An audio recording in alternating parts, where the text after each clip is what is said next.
Selamat pagi, Ibu Bapak, Saudara-saudari Jemaat GKT Trinity Palu sekalian. Salam sejahtera bagi kita semua. Pagi hari ini kita akan memulaikan ibadah kita. Untuk itu Jemaat sekalian, mari kita semua datang kepada Allah Tritunggal dengan membawa rasa hormat dan syukur kita kepadanya. Jemaat dipersilakan untuk berdiri dan mengambil saat teduh.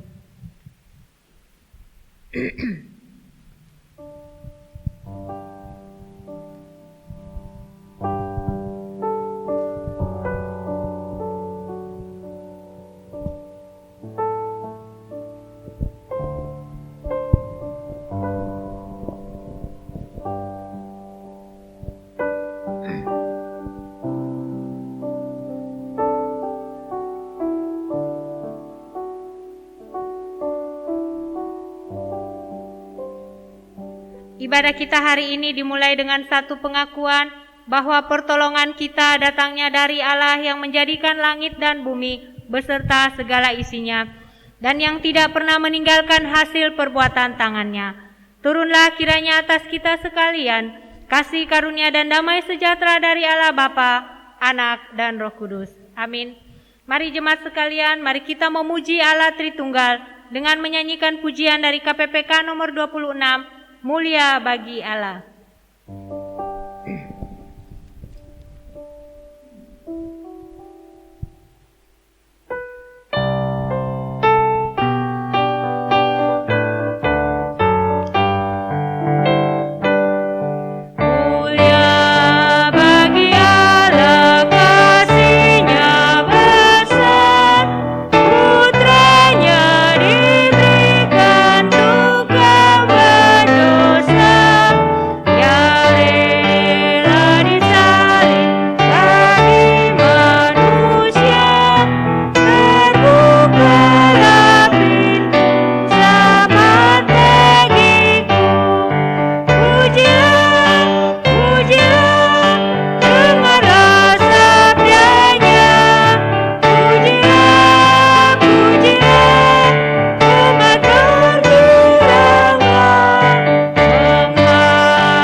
Dengarkanlah nas Alkitab yang menjadi landasan ibadah kita pada pagi hari ini yang terambil dari Mazmur 100 ayat 1 sampai yang kelima.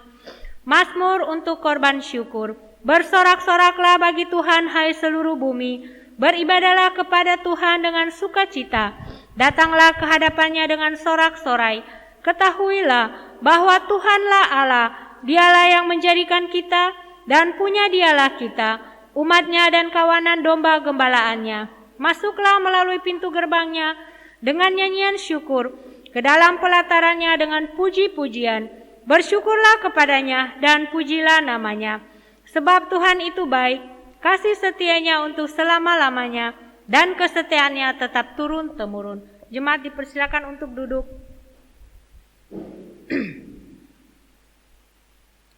Mari kita memuji Allah dengan menyanyikan pujian dari KPPK nomor 45, Ku bernyanyi puji Yesus.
Bapak, Ibu, Saudara-saudari, mari kita bangkit berdiri. Kita datang kepada Allah memohon ampun atas dosa dan pelanggaran yang telah kita perbuat di hadapannya.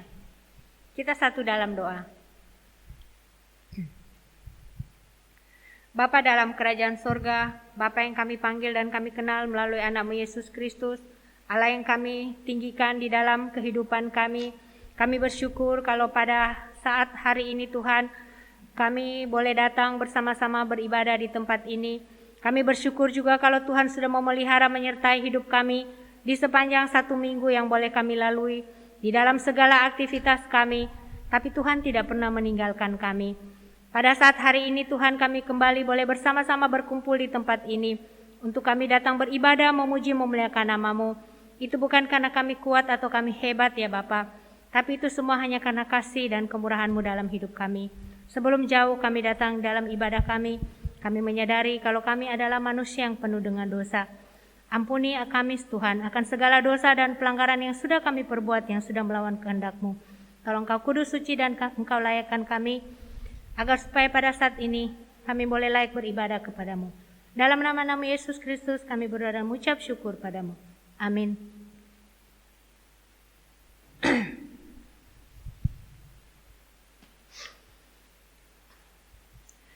Dengarkanlah berita anugerah yang terambil dari Matius 5 ayat yang ke-5.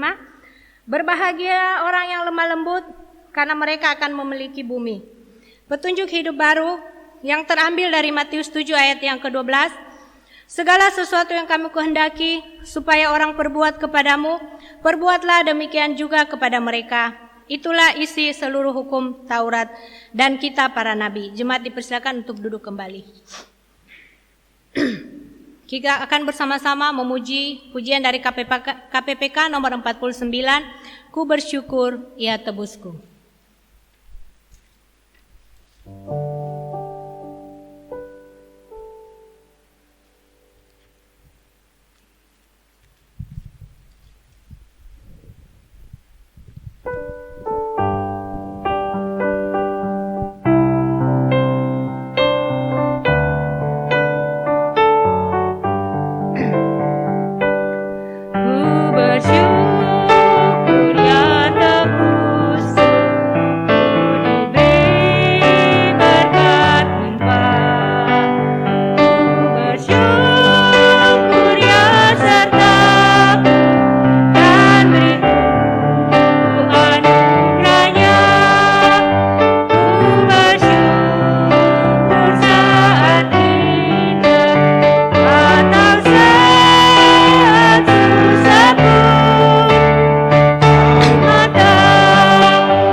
Dipersilakan untuk berdiri. Bersama-sama kita akan mengikrarkan pengakuan iman rasuli. Pengakuan iman rasuli.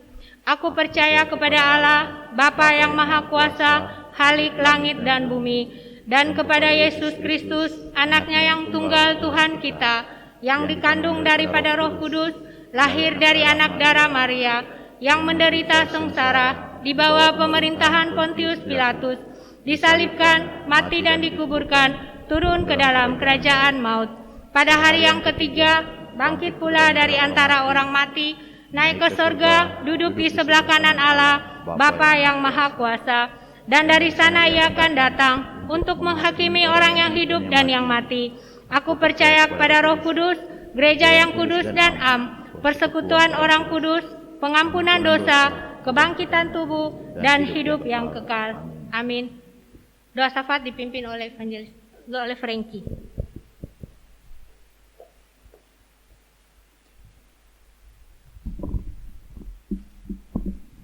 Bapak Ibu Saudara sekalian, mari kita satu dalam doa, kita berdoa.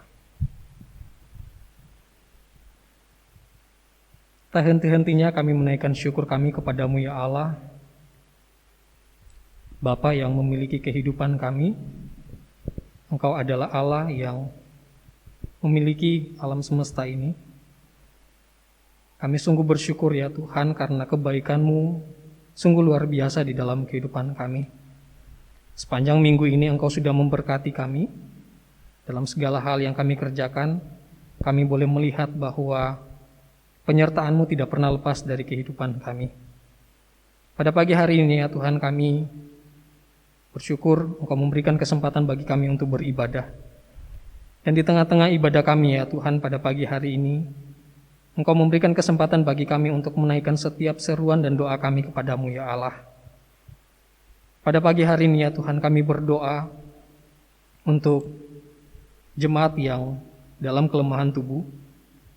Kami berdoa untuk Ibu Benalia PA. Kami berdoa untuk Ibu Yeli Anggarai. Berdoa juga untuk Saudari Gio yang saat ini kesehatannya terganggu. Kami memohon kepadamu ya Allah, kiranya Engkau menunjukkan kasih-Mu. Kiranya Engkau memberkati saudara-saudara kami ini. Obat-obatan, makanan yang dikonsumsi kiranya Engkau memberkati ya Allah. Sehingga lewat semuanya itu boleh menjadi sarana bagi kesembuhan saudara-saudara kami ini. Pada minggu ini juga ya Tuhan, kami sungguh bersyukur karena Engkau masih menyatakan kasih-Mu kepada saudara-saudara kami yang berjumpa dengan hari kelahirannya. Kami bersyukur ya Tuhan atas kasih-Mu yang Engkau masih karuniakan bagi saudara-saudara kami. Kami berdoa untuk Bapak Yefri Urianto, kami berdoa untuk Bapak Irfan di Teja Laksana, Saudara Renaldi Leonard, Bapak Ferry Tolembo, Anak Olivia Clarista, Bapak Royce Chandra, dan Ibu Lucy Lusmika. Kami sungguh bersyukur ya Tuhan atas 1 tahun yang pemeliharaan-Mu yang Kau nyatakan di dalam kehidupan mereka. Kiranya Engkau memberkati saudara-saudara kami ini ya Tuhan, baik dalam segala hal yang mereka rencanakan, pekerjaan, dalam segala usaha, dalam pendidikan. Kiranya Engkau memberkati ya Tuhan, sehingga kami boleh melihat kasih-Mu Engkau terus nyatakan bagi saudara-saudara kami. Pada pagi hari ini juga ya Tuhan, kami bergumul bersama-sama berdoa untuk pertumbuhan iman kami di tempat ini sebagai satu jemaat, sebagai satu komunitas Kristen ya Tuhan. Ya Allah, tolonglah kami dalam kami menjalani kehidupan kami sebagai orang percaya. Dalam menjalani hidup kami ada begitu banyak persoalan dan tantangan yang kami hadapi, sehingga terkadang semuanya itu membuat iman kami lemah. Terkadang itu membuat kami menjauhkan diri kami daripada-Mu ya Tuhan. Terkadang hal itu membuat kami menggerutu kepada-Mu ya Tuhan. Tolonglah kami ya Tuhan, dalam kami menjalani kehidupan kami sebagai umat-umat-Mu. Berikanlah kekuatan kepada kami. Tolonglah kami sehingga iman kami boleh bertumbuh. Ajarlah kami untuk terus mengenal akan pribadi-Mu ya Allah, sehingga kami boleh semakin mengenal siapa yang menjadi Tuhan dan Juru Selamat kami. Sehingga ya Tuhan, dalam menjalani hidup kami boleh bertumbuh menjadi pribadi yang dewasa di hadapan-Mu ya Allah. Pagi hari ini juga ya Tuhan, kami berdoa untuk pergumulan kami dalam usaha dan pekerjaan. Dalam situasi pandemi sekarang ini ya Tuhan, yang semakin melonjak, dan itu mengganggu berbagai hal di dalam kehidupan kami, termasuk dalam pekerjaan kami. Ya Tuhan, situasi yang tidak mudah ini ya Tuhan, tolonglah kami, sehingga kami boleh terus bekerja dengan semaksimal mungkin, mengupayakan segala hal yang untuk memenuhi kebutuhan kami ya Tuhan. Berkatilah pekerjaan kami, berkatilah setiap rencana hidup kami, sehingga kami boleh melihat ya Tuhan, Engkau terus menolong kehidupan kami. Pagi hari ini juga kami berdoa untuk pergumulan bagi gereja ini. Berdoa untuk hamba Tuhan, majelis yang ada dalam menjalankan setiap program-program yang ada ya Tuhan. Berikanlah hikmat, berikanlah kesatuan hati kepada hamba Tuhan dan majelis, sehingga dapat menjalankan setiap program-program yang ada untuk menunjang pelayanan di tempat ini, sehingga pelayanan di tempat ini ya Tuhan, di GKT Trinity semakin berkembang, semakin maju, dan semakin membawa banyak jiwa-jiwa kepada-Mu ya Allah. Ya Tuhan, pada pagi hari ini juga ya Tuhan, kami tak lupa berdoa bagi saudara-saudara kami yang di GKT Sidoarjo. Kami berdoa untuk beberapa hal yang menjadi pergumulan mereka ya Tuhan. Kami berdoa untuk jemaat yang sekarang ini, ada beberapa jemaat yang sedang isolasi mandiri karena terpapar COVID. Ya Allah, nyatakanlah kasih-Mu kepada jemaat-jemaat-Mu ini ya Tuhan. Kiranya Engkau menguatkan mereka, memberikan penghiburan kepada mereka ya Tuhan. Engkau memberkati obat-obatan yang dikonsumsi, Engkau berkati makanan yang dikonsumsi, sehingga semuanya itu menjadi sarana bagi kesembuhan jemaat-jemaat-Mu. Kami juga berdoa untuk kebutuhan dana untuk perbaikan ruang aula dan kelas sekolah minggu. Ya Allah, kami percaya Engkau adalah Allah yang menolong kehidupan umat-umat-Mu. Engkau adalah Allah yang selalu menyediakan apa yang diperlukan oleh umat-umat-Mu. Ya Tuhan, Kami berdoa untuk kebutuhan dana bagi gereja ini. Kiranya Engkau mencukupkan ya Allah segala sesuatunya, sehingga program perbaikan ruangan aula dan kelas sekolah minggu boleh berjalan dengan baik.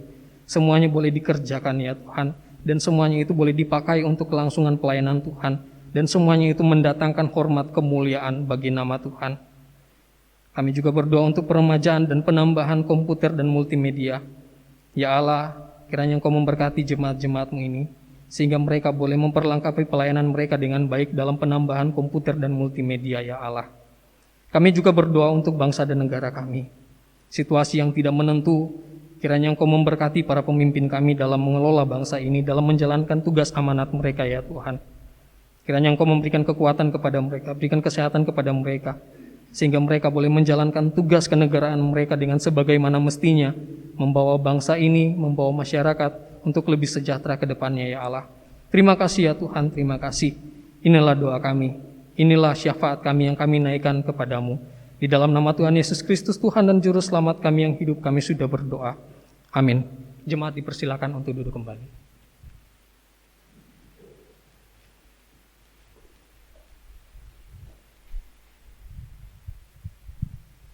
Bersama-sama kita akan mendengarkan kebenaran firman Tuhan. Sebelumnya kita angkat pujian dari KPPK nomor 76, Di Hatiku Ada Kidung Indah.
Sebelum merenungkan firman Tuhan, mari kita satu dalam doa, kita berdoa. Kepadamu ya Allah kami datang pada pagi hari ini mengucap syukur karena Engkau sungguh baik. Terima kasih kesempatan yang baik pada pagi hari ini kami boleh beribadah bersama-sama. Dan di tengah-tengah ibadah kami ya Tuhan, ada kesempatan bagi kami untuk merenungkan firman-Mu. Kiranya Engkau memberkati kami, siapkanlah hati dan pikiran kami dalam kami merenungkan akan kebenaran firman-Mu, sehingga firman-Mu boleh membentuk kehidupan kami, firman-Mu boleh mengubahkan kami, dan kehidupan kami boleh dipenuhkan dengan kebenaran firman-Mu ya Allah. Sehingga dalam kami menjalani hidup ini ya Tuhan, kami boleh belajar berjalan bersama dengan Tuhan, menjalani hidup ini sesuai dengan kebenaran firman-Mu ya Allah.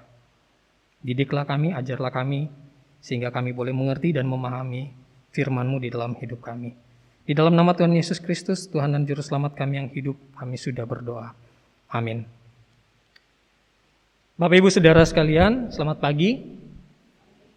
Ya, pagi hari ini kita bersyukur ya kepada Tuhan, walaupun situasi yang ada kurang mengenakan karena COVID mulai melonjak lagi, sehingga sepertinya situasi yang ada membuat kita agak kurang berbahagia. Nah, tetapi walaupun situasi yang tidak terlalu baik, situasi yang berubah-ubah, tetapi tidak mengubah sukacita kita dalam menjalani hidup ini. Bapak Ibu Saudara, dalam menjalani hidup ini pasti setiap manusia atau setiap orang itu menginginkan yang namanya kebahagiaan. Kalau kita mau bertanya kepada orang di kiri kanan kita atau di sekeliling kita, apa yang mereka cari atau apa yang mereka inginkan dalam kehidupan ini, pasti setiap orang akan berkata, saya mencari yang namanya kebahagiaan dan saya ingin bahagia di dalam hidup ini. Kalau kita bertanya pada diri kita sendiri juga, kita akan menjawab hal yang sama. Saya menginginkan kebahagiaan dan saya mau bahagia ketika menjalani hidup ini. Berbagai cara dilakukan untuk menggapai yang namanya kebahagiaan.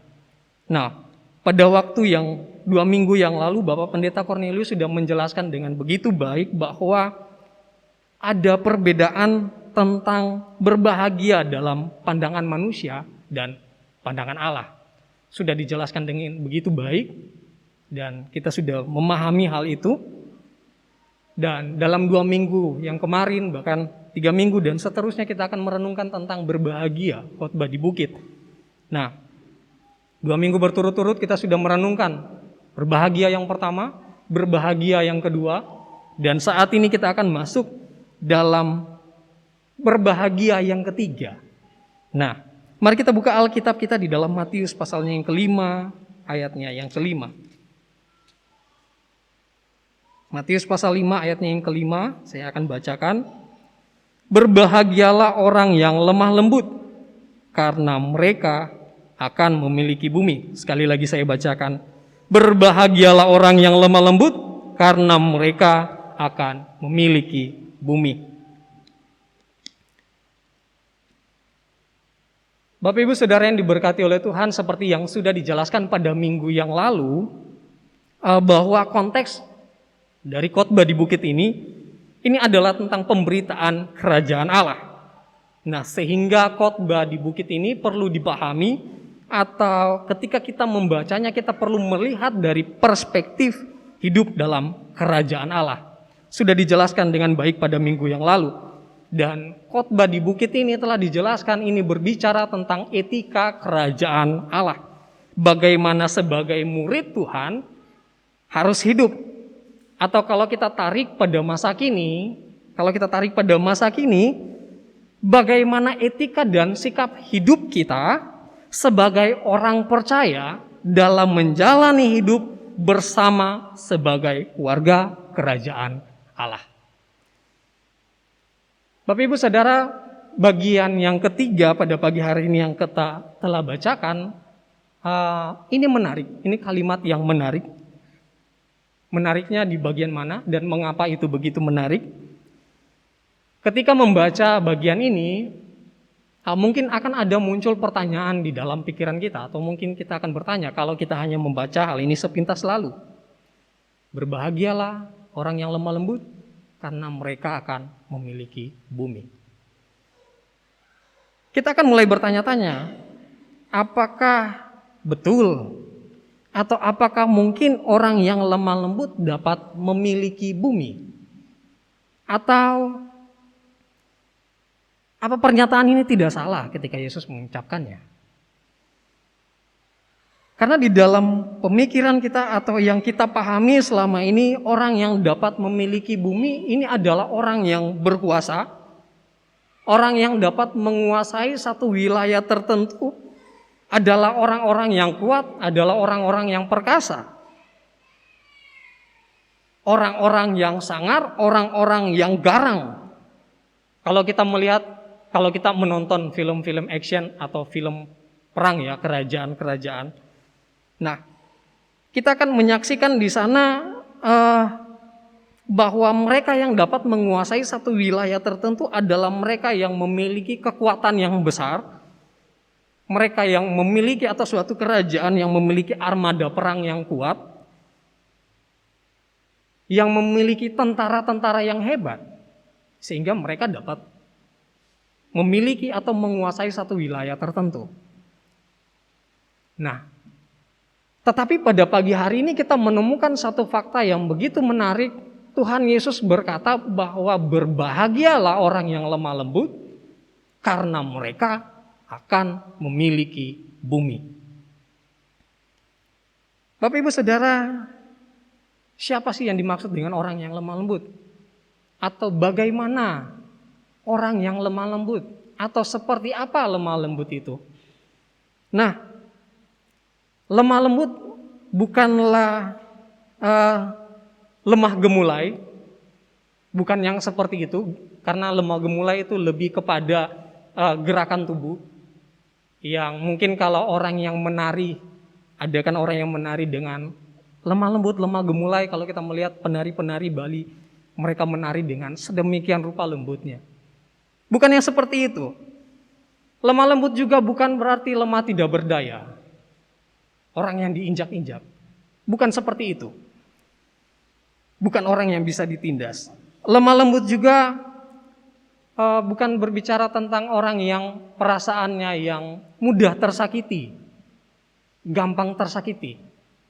Dikit-dikit baper, tidak bisa ini sedikit, galau.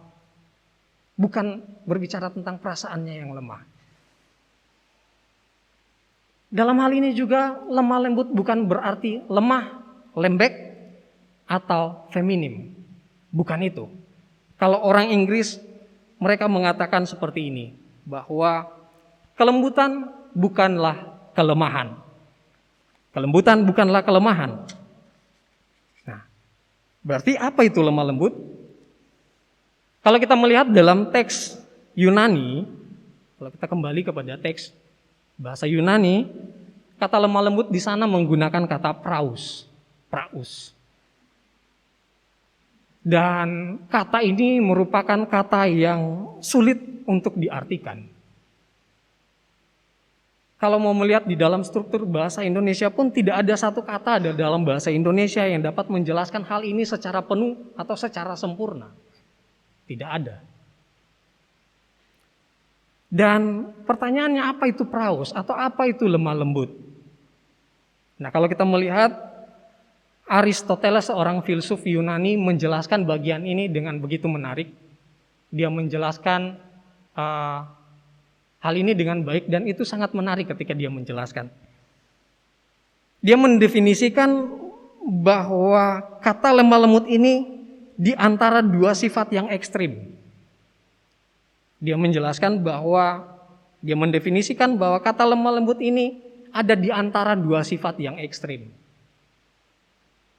Yang satu, pemarah atau marah yang tidak terkendali. Yang kedua, sifat yang tidak pemarah. Jadi dia menempatkan lemah lembut itu di tengah-tengah. Pemarah dan tidak pernah marah.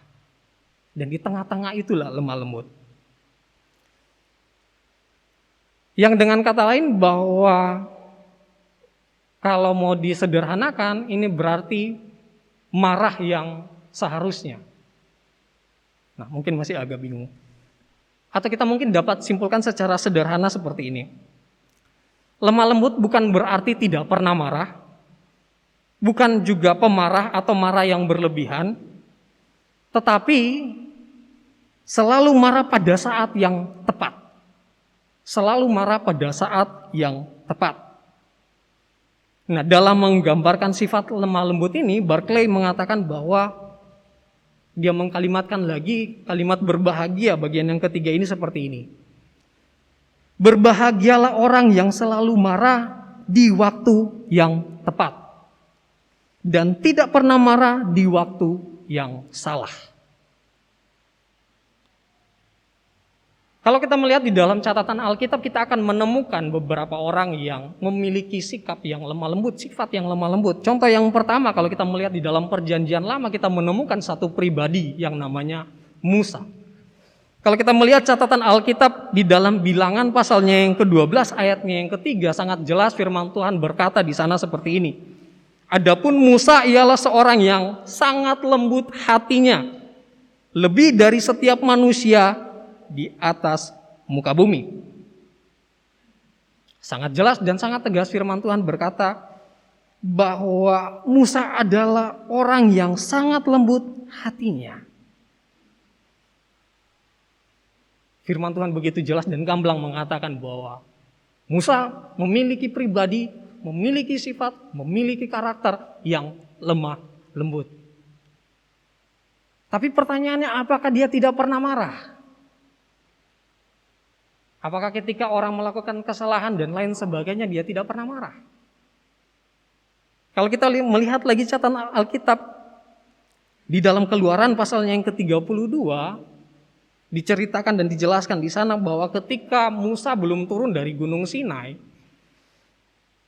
bangsa Israel itu meminta kepada Harun untuk membuatkan Allah bagi mereka.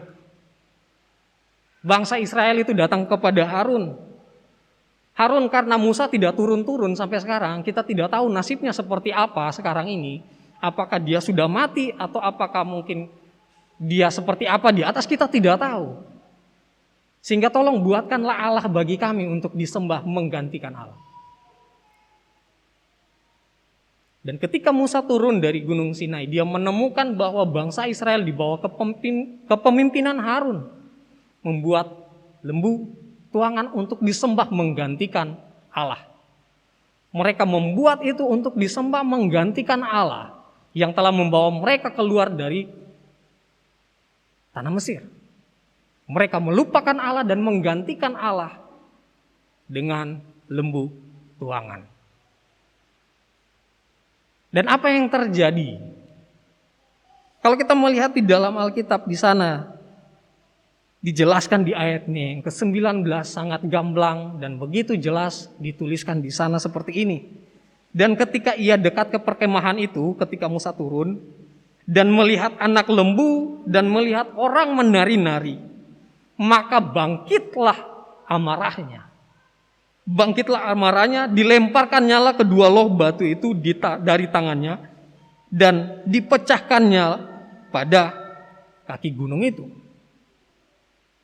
Musa marah ketika melihat bangsa itu, ketika melihat apa yang dikerjakan oleh bangsa itu, dia marah. Dia tidak santai-santai saja ketika melihat mereka melakukan dosa. Tidak. Dia marah. Bangkit amarahnya, melihat semuanya itu. Dan memang selayaknya lah Musa harus marah. Dan pantas dia harus marah.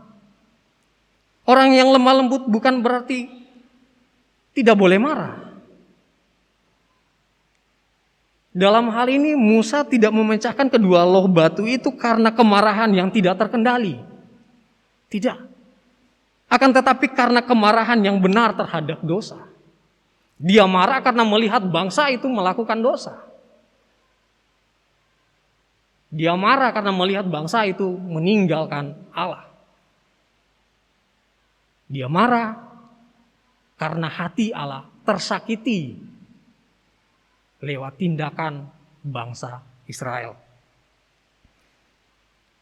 Kalau kita melihat lagi di dalam Perjanjian Baru, Tuhan kita Yesus Kristus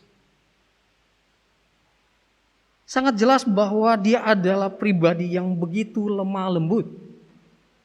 Dia adalah pribadi yang lemah lembut. Kalau kita melihat catatan Alkitab, Matius 11 ayatnya yang ke-28 sampai ayatnya yang ke-29, Tuhan Yesus berkata di sana, "Marilah kepadaku semua yang letih lesu dan berbeban berat, aku akan memberikan kelegaan kepadamu." Di ayat yang ke-29, "Pikulah yang kupasang dan belajarlah kepadaku karena aku lemah lembut dan rendah hati, dan jiwamu akan mendapat ketenangan." Bapak Ibu Saudara, Pertanyaan yang sama yang kita lontarkan, apakah Yesus tidak pernah marah? Apakah pribadi yang begitu lemah lembut itu yang dicatat oleh Alkitab tidak pernah marah? Dalam Alkitab tercatat beberapa kali dia marah. Contohnya, ketika Tuhan Yesus berada di Bait Allah, dia melihat apa yang dilakukan orang-orang yang ada di situ. Mereka berdagang, mereka menjadikan tempat ibadah, tempat menukar uang, mereka adakan jual beli di sana. Dan Tuhan Yesus berkata mereka menjadikan Bait Allah sebagai sarang penyamun. Apa yang terjadi? Tuhan Yesus marah. Dan apa yang dia lakukan? Dia mengusir orang-orang yang ada di situ. Dia membuat cambuk dan mengusir mereka. Kalau kita melihat di dalam Markus pasalnya yang ke-10, dicatat di sana ketika orang-orang datang untuk membawa anaknya kepada Yesus. Ketika mereka datang untuk membawa anak-anak mereka kepada Tuhan. Untuk diberkati. Yang murid-murid lakukan, mereka menghalang-halangi. Mereka tidak membiarkan orang tua itu untuk membawa anak mereka kepada Allah. Tidak. Dan apa yang terjadi? Di ayatnya yang ke-14, di pasalnya yang ke-10 itu Yesus berkata, ketika Yesus melihat hal itu, ia marah dan berkata kepada mereka. Ia marah dan berkata kepada mereka, biarkanlah anak-anak itu datang kepadaku. Jangan halang-halangi mereka. Karena atau sebab orang yang seperti itulah yang mempunyai kerajaan Allah.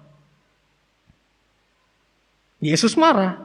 Dia marah ketika melihat ada orang-orang yang menghalangi orang lain untuk datang kepada Allah. Dia begitu marah dan menegur mereka. Bapak Ibu Saudara, Yesus marah ketika ada orang-orang yang melakukan dosa.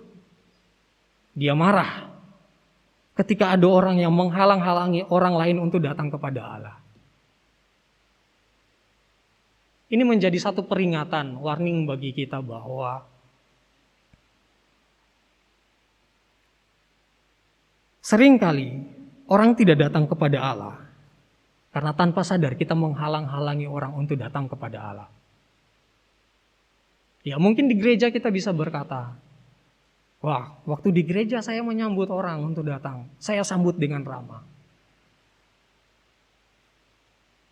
Saya selalu menyambut orang-orang yang datang itu dengan ramah. Saya tidak pernah kok melarang orang untuk datang beribadah. Atau saya selalu mengajak orang untuk datang beribadah. Mari kita datang beribadah. Mari kita datang. Mari kita pergi beribadah bersama-sama. Tetapi tanpa sadar kita sering kali menjadi batu sandungan bagi orang lain. Dan tanpa sadar itu yang sering kali terjadi. Orang tidak datang kepada Allah karena perilaku kita yang tidak mencerminkan ajaran Kristus. Orang tidak datang kepada Allah karena melihat sepak terjang kita. Orang tidak datang kepada Allah karena perilaku, tindakan, sikap kita tidak mencerminkan karakter Kristus. Dan Allah marah karena hal itu. Bapak Ibu Saudara, jadi dalam hal ini, lemah lembut adalah marah pada saat yang tepat. Jadi bukan berarti tidak marah, tidak boleh marah, tidak pernah marah. Tetapi marah pada saat yang tepat. Marah karena ada orang-orang yang melakukan hal yang tidak benar di hadapan Allah. Marah karena orang-orang menyakiti hati Allah. Ada orang-orang yang menyakiti hati Allah. Marah karena ada orang yang berbuat dosa. Dan dalam hal ini perlu kita garis bawahi, bukan marah yang bersifat egois. Itu yang pertama. Dan poin yang kedua, apa itu lemah lembut? Poin yang kedua, lemah lembut. Saya berikan poin di sini yang kedua adalah orang yang dengan tenang tunduk kepada Allah. Orang yang dengan tenang tunduk kepada Allah. Dalam teks Yunani, kata praus ini juga sering dipakai atau digunakan untuk menggambarkan hewan peliharaan yang telah dijinakan, dikuasai, sehingga tunduk dengan sepenuhnya kepada pemiliknya atau kepada tuannya.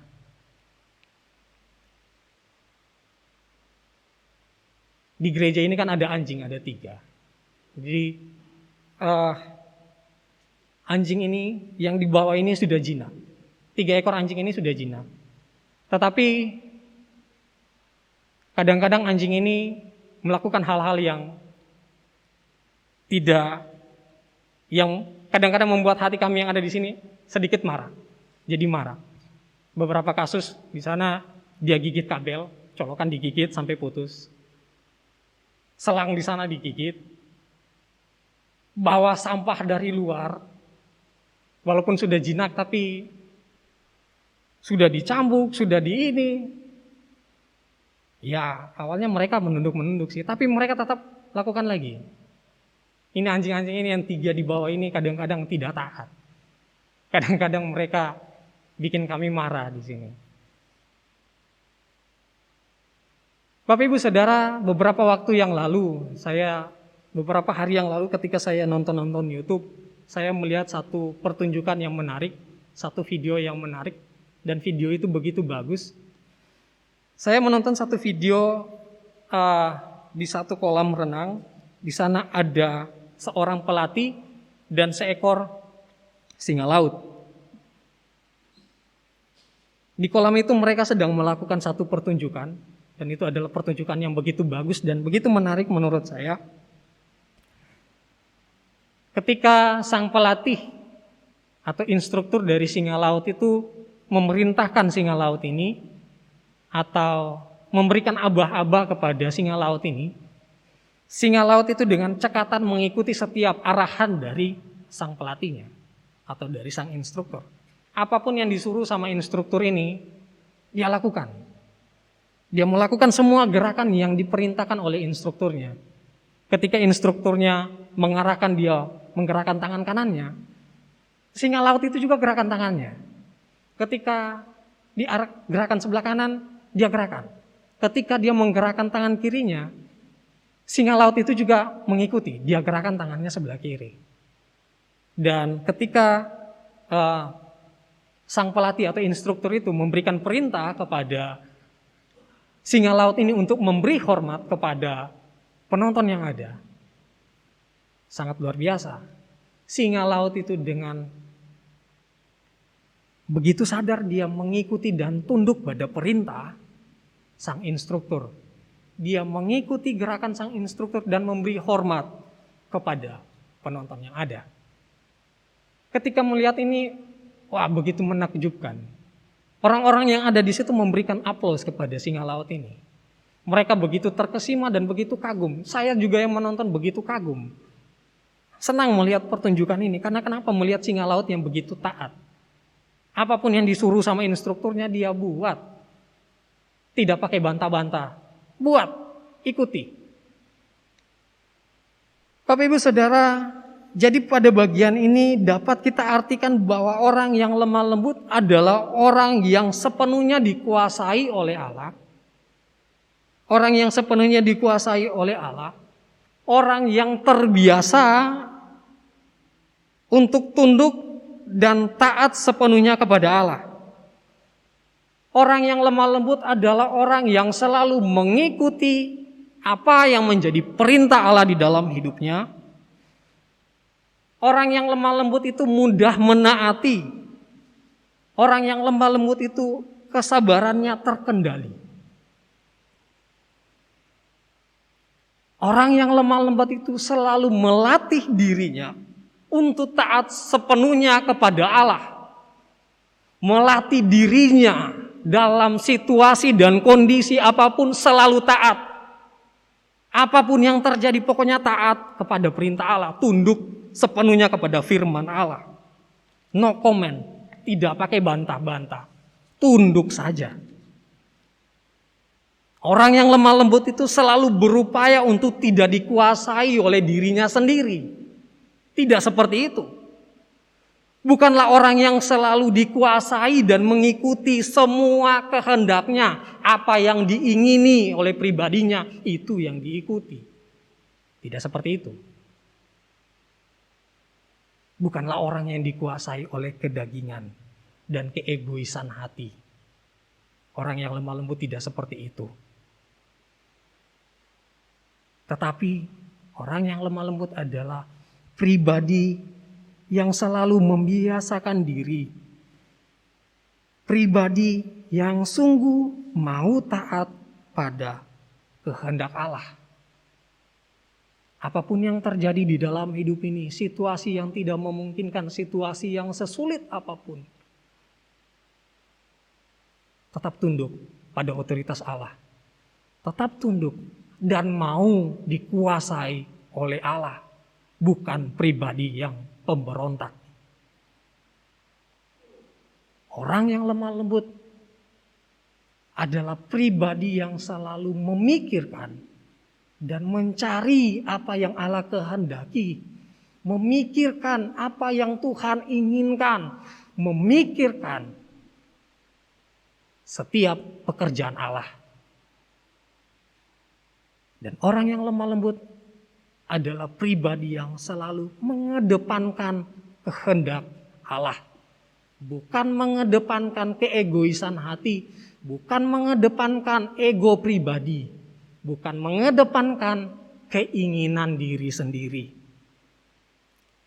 Tetapi yang sering kali terjadi Bapak Ibu Saudara, sebagai umat Tuhan atau orang-orang percaya, yang sering kali terjadi dalam menjalani hidup ini, tidak mau taat, tidak mau tunduk pada firman Allah. Kita tidak mau sepenuhnya tunduk kepada kehendak Allah. Kita tidak mau sepenuhnya untuk tunduk pada otoritas Allah. Sering kali yang terjadi orang percaya malah dikuasai oleh dirinya sendiri. Malah dikuasai oleh ego. Sering kali yang terjadi, orang percaya hanya mengutamakan kepentingan diri sendiri, kehendak diri sendiri dan kemauan diri sendiri. Ibu saudara, bahkan yang sering kali hal itu terbawa di dalam komunitas Kristen, terbawa di dalam gereja. Itu sungguh sangat-sangat fatal. Bapak Ibu Saudara, tetapi pada pagi hari ini, mari kita mau mengoreksi diri kita. Mari kita kembali bertanya dan melihat pada diri kita sendiri. Kita bertanya di dalam hati kecil kita. Kita sungguh-sungguh bertanya, apakah saya sudah menjadi pribadi yang lemah lembut? Apakah saya sudah menjadi pribadi yang sungguh-sungguh lemah lembut di hadapan Allah?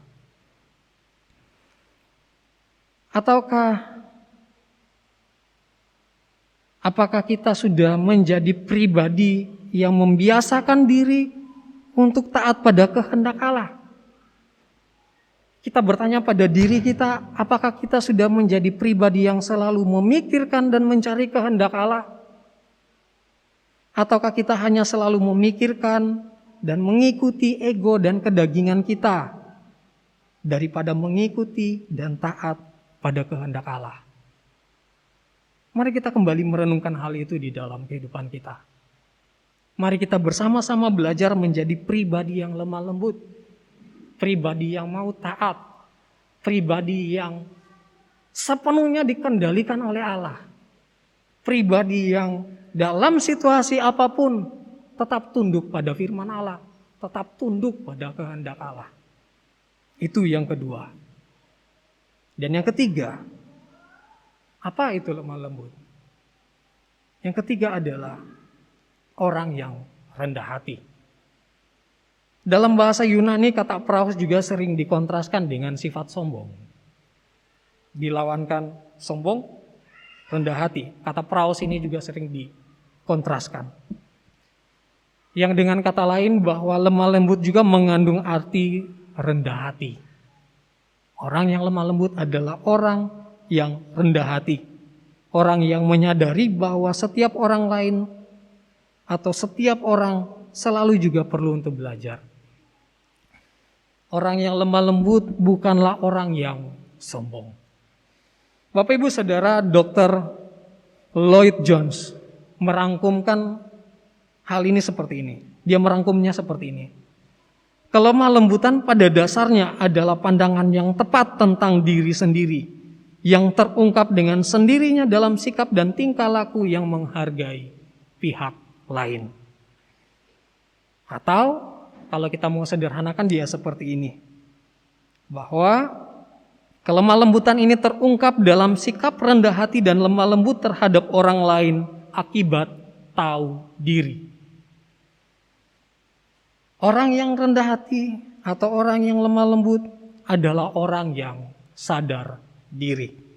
Kalau kita melihat di dalam Alkitab, catatan Alkitab di dalam Filipi pasalnya yang kedua, ayatnya yang ke-11 sampai ayatnya yang ke-11, di sana kita akan menemukan bahwa Paulus itu sedang menasihati jemaat yang ada di Filipi. Mengapa mereka dinasihati? Alasannya karena mereka tidak memiliki kerendahan hati di dalam kehidupan mereka. Mereka hanya mementingkan diri sendiri, sehingga menganggap orang lain itu tidak penting. Saya saja yang penting, orang lain tidak. Pokoknya saya saja, orang lain tidak. Sehingga sikap ini merupakan wujud kesombongan karena menganggap diri lebih baik dan lebih hebat dari yang lain. Jemaat ini tidak mau meneladani Kristus. Mereka tidak mau meneladani Kristus. Padahal Kristus telah datang ke dalam dunia. Dia adalah pribadi yang begitu lemah lembut. Dia adalah pribadi yang begitu rendah hati.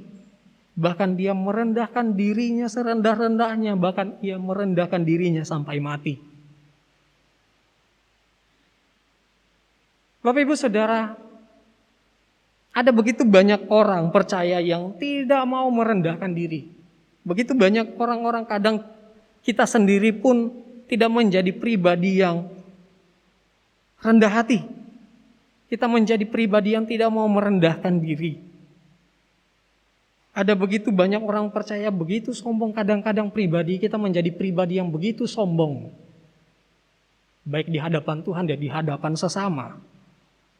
Menganggap diri kita lebih hebat dari orang yang lain, dari yang di sekitar kita. Saya lebih hebat ketimbang orang lain. Sehingga kalau kita melihat di dalam gereja, ada begitu banyak orang yang tidak mau melayani Tuhan, yang tidak mau melayani Tuhan tetapi maunya dilayani. Saya tidak mau melayani. Mereka tidak mau melayani Tuhan tetapi menuntut orang lain untuk melayani. Tidak mau melayani Tuhan tetapi menuntut untuk dilayani. Bapak Ibu Saudara, padahal Kristus yang adalah Tuhan dan Juru Selamat di dalam kehidupan kita. Dia adalah pribadi yang begitu mengasihi kehidupan kita dengan sedemikian rupa. Bahkan dia adalah pribadi yang begitu luar biasa. Menunjukkan satu teladan yang begitu nyata bagi kita untuk merendahkan diri. Dia menunjukkan sikap itu di dalam kerendahan hatinya. Bahkan dia taat sampai mati. Tuhan sudah menunjukkan teladan itu kepada kita, tetapi terkadang kita tidak mau mengikuti teladan itu. Kalau kita mau tarik di dalam kehidupan kita tarik ya bagian ini di dalam kehidupan kita sebagai jemaat, sebagai satu komunitas gereja di tempat ini. Kita bertanya, apakah kita sudah menjadi pribadi yang rendah hati? Apakah kita sudah menjadi pribadi yang lemah lembut? Mari kita bertanya, kita tanyakan hal itu di dalam pikiran kita tanya hal itu di dalam hati kita. Bapak Ibu Saudara, seringkali kita menganggap diri kita hebat. Seringkali kita menjadi pribadi yang tidak sadar diri. Seringkali kita tidak mau melayani, tetapi kita menuntut orang lain untuk melayani. Menuntut untuk dilayani. Ibu saudara, kalau dibandingkan dengan kasih Allah, kalau kita mau mengukur hal itu dengan kasih Allah begitu luar biasa bagi kita. Kasihnya itu sungguh sangat hebat, kasihnya itu sungguh sangat besar dan begitu luar biasa bagi kita manusia, bagi kita orang-orang berdosa. Kalau kita mau bandingkan kasih Allah itu dengan apa yang kita lakukan di dalam kehidupan kita, kalau kita mau bandingkan dan kita mau mengukur ya, kita bandingkan kasih Allah dengan apa yang kita lakukan. Kita mau bandingkan hal itu baik apa yang kita telah lakukan di dalam pelayanan. Kalau kita mau bandingkan dengan apa yang telah kita berikan dengan kasih Allah. Kalau kita mau bandingkan dengan segala hal yang kita kerjakan untuk pelayanan Tuhan. Semuanya itu kita bandingkan kedua bagian ini. Tidak sebanding Bapak Ibu Saudara. Kalau kita mau bandingkan hal itu begitu kecil. Karena kenapa? Yang Tuhan kerjakan begitu luar biasa. Karena yang Tuhan kerjakan itu sudah sangat besar bagi kita. Dia mati di atas kayu salib. Tujuannya apa? Untuk menyucikan kehidupan kita. Untuk menebus kita dari dosa. Untuk melepaskan kita dari penghukuman kekal. Sebagai orang percaya, seharusnya kita sadar diri dan rendah hati. Karena kenapa? Allah melakukan hal yang begitu besar hanya untuk kita yang tidak berharga ini. Dia sudah mengerjakan hal yang begitu besar hanya untuk kita yang hina ini. Sehingga apa Bapak Ibu Saudara? Marilah kita menjadi pribadi yang rendah hati. Kalau kita mau tarik di dalam pelayanan, mari kita melayani bersama-sama untuk hormat kemuliaan bagi nama Tuhan. Sebagai orang percaya, sebagai pengikut Kristus, sebagai warga kerajaan Allah, kita harus menjadi pribadi yang lemah lembut atau menjadi pribadi yang praus. Ini adalah hal yang sangat penting di dalam kehidupan kita. Ini sungguh-sungguh sangat penting di dalam kehidupan kita. Alasannya kenapa? Begitu jelas di dalam Alkitab. Sebab ini adalah bagian dari buah Roh Kudus. Ini sangat penting bagi kita. Alasannya kenapa? Sebab ini adalah identitas kita sebagai warga kerajaan Allah. Bapak Ibu Saudara, untuk itu mari kita bersama-sama belajar menjadi pribadi yang lemah lembut. Jadilah pribadi yang lemah lembut. Yang artinya marah pada saat yang tepat. Marah karena ada orang berbuat dosa. Marah karena hati Allah disakiti. Kita menjadi pribadi yang dengan tenang tunduk kepada Allah. Kita hidup di bawah kendali Allah. Sepenuhnya dikuasai oleh Allah. Kita menjadi pribadi yang taat walaupun situasi dan kondisi apapun dalam kehidupan kita, kita tetap taat. Dan yang terakhir, menjadi pribadi yang rendah hati. Amin. Kebenaran firman Tuhan. Mari kita satu dalam doa kita berdoa. Bapa kami yang bertata di dalam kerajaan surga, kami sungguh bersyukur karena kami boleh merenungkan firman Tuhan pada pagi hari ini. Kami sungguh menyadari ya Allah, dalam menjalani hidup kami, sering kali kami menjadi pribadi yang tidak lemah lembut. Sering kali kami marah karena bukan alasan yang tepat. Sering kali kami menjadi pribadi yang sombong.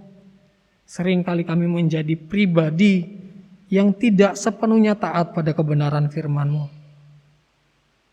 Ya Allah, mampukanlah kami menjadi pribadi-pribadi yang mencerminkan kemuliaan-Mu di dalam kehidupan kami. Mampukanlah kami untuk taat sepenuhnya di dalam kebenaran firman-Mu. Mampukanlah kami untuk terus mengerjakan kebenaran firman-Mu di dalam kehidupan kami. Sehingga kami boleh menjadi terang dan garam dimanapun kami berada. di lingkungan kami berada, atau dimanapun itu. Sehingga kami boleh terus memancarkan kasih Kristus bagi sesama kami. Terima kasih ya Tuhan, kesempatan bagi kami untuk belajar merenungkan firman-Mu. Firman-Mu yang begitu sederhana, yang datang kepada kami, tetapi Roh Kudus mampukanlah kami. Tolonglah kami sehingga kami boleh terus mengerti dan memahami firman-Mu dengan lebih baik lagi ya Allah. Dan tolonglah kami untuk mengerjakan hal itu dalam hidup kami. Kiranya Engkau memberkati hamba-Mu yang penuh dan dengan hina dan keterbatasan ini ya Tuhan, untuk terus melayani Engkau ya Allah. Dan menjadi berkat dimanapun hamba-Mu berada. Terima kasih ya Tuhan, terima kasih. Inilah doa kami, inilah syukur kami yang kami naikkan kepadamu. Di dalam nama Tuhan Yesus Kristus, Tuhan dan Juru Selamat kami yang hidup, kami sudah berdoa. Amin. Saya kembalikan kepada liturgus.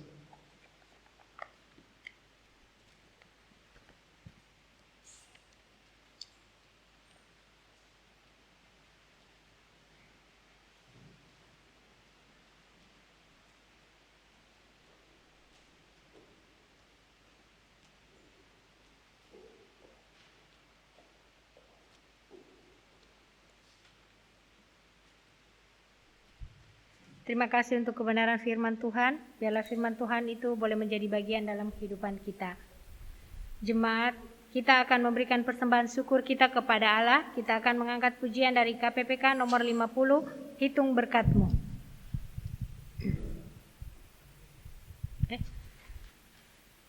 Jemaat dipersilakan untuk berdiri. Kita akan bersama-sama membacakan Katekismus Heidelberg. Minggu yang ke-9, pertanyaan yang ke-26. Apa yang saudara percayai bila saudara berkata, aku percaya kepada Allah Bapa yang Maha Kuasa, Khalik langit dan bumi?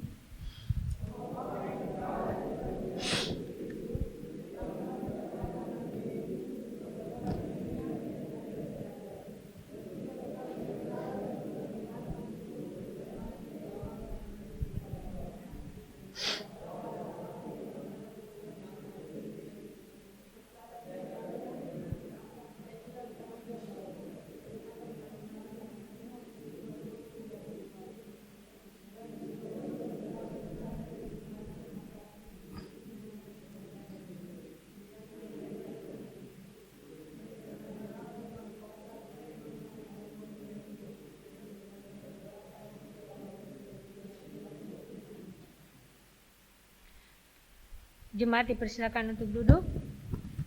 Bersama-sama kita akan memberikan persembahan. Kita angkat pujian dari KPPK nomor 50, Hitung Berkat-Mu.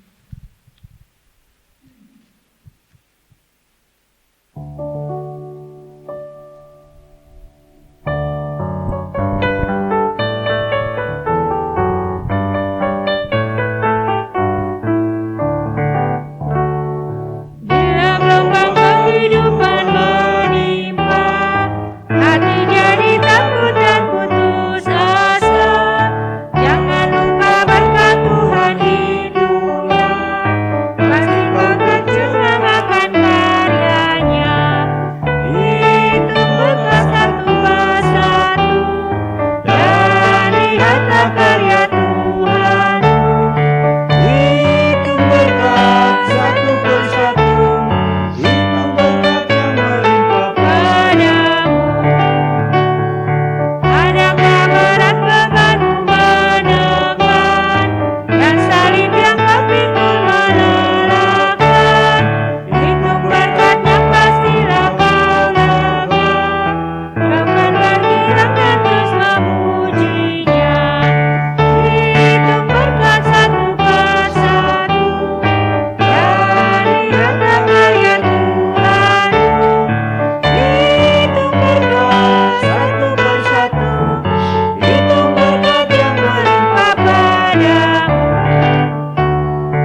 dipersilakan untuk berdiri, kita akan mendoakan persembahan kita.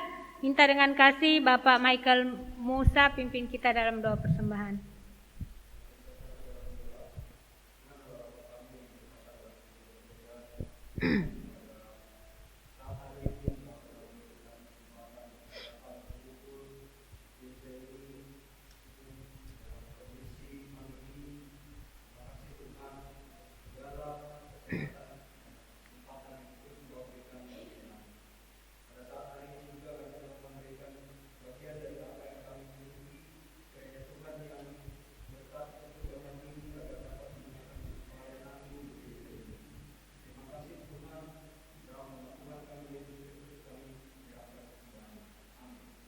Terima kasih, jemaat dipersilakan untuk duduk kembali. Kita akan masuk dalam warta jemaat. Warta jemaat yang pertama, hamba Tuhan dan majelis GKT Trinity Palu mengucapkan selamat beribadah pada seluruh jemaat yang hari ini hadir dalam kebaktian umum Minggu 27 Februari 2022. Tuhan Yesus memberkati. Jemaat yang berulang tahun dari tanggal 20 sampai 27 dapat dilihat dalam warta. Yang keempat, data kehadiran sepekan. Kamis PA hadir 7 orang. Sabtu tanggal 19 remaja dan pemuda hadir 6 orang. Minggu 20 Februari sekolah minggu hadir 9 orang. Minggu 20 Februari kebaktian umum hadir 35 orang. Pokok doa sepekan dapat didoakan di rumah masing-masing. Jadwal kegiatan sepekan Minggu 6 Maret jam 10.00, tema berbahagialah orang yang lapar dan haus akan kebenaran. Pengkhotbah Evangelis Seni Sembiring, liturgos Bapak Encing Bun, pemusik Bapak Calvin, singer Saudara Aldi dan Saudari Gionata, doa syafaat Saudara Frankie, doa persembahan Bapak Encing Bun, penerima tamu keluarga Bapak Michael. Minggu 13 Maret dapat dilihat dalam warta. Kamis tanggal 3 Maret PA jam 19.30 di gereja. Persekutuan Remaja dan Pemuda Sabtu 5 Maret jam 18.30 tempat GKT Trinity, tema kesatuan yang teguh dalam komunitas. Pemimpin pujian Saudari Gionata, doa syafaat Saudara Fidel, pengkhotbah Lause Frankie. Sekolah Minggu 6 Maret pukul 8.30 tempat GKT Trinity, petugas pemimpin pujian Lause Aldi, pengajar Lause Gionata. Mungkin ada warta tambahan?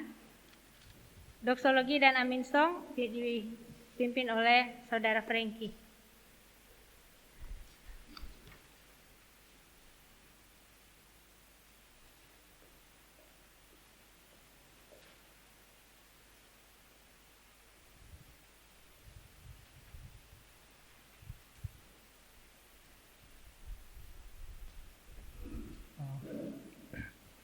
Sebelum kita mengakhiri ibadah kita, mungkin ada pengumuman dari majelis yang untuk ibadah minggu depan. Apakah dia tetap offline atau online? Ya deh. Tidak? Atau mungkin nanti diumumkan di grup gereja kalau memang ada perubahan. Bapak Ibu Saudara sekalian, mari kita bangkit berdiri semua, kita nyanyikan doksologi.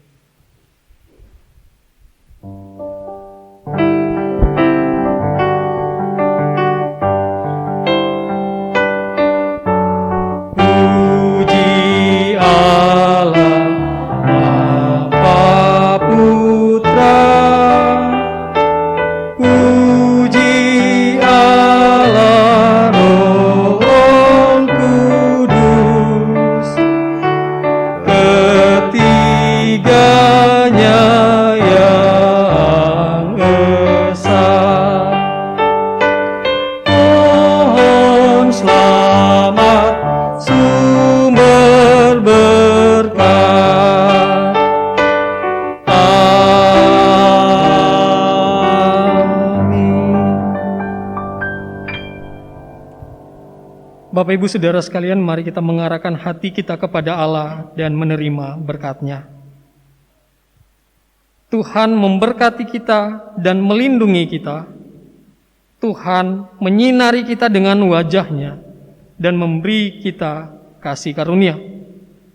Tuhan menghadapkan wajah-Nya kepada kita dan memberi kita damai sejahtera. Amin. Amin.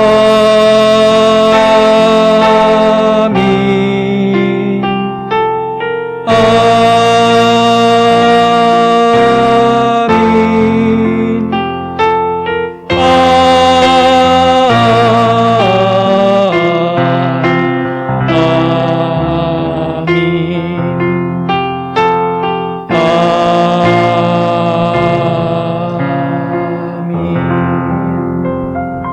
Amin. Silakan duduk, silakan mengambil saat ini.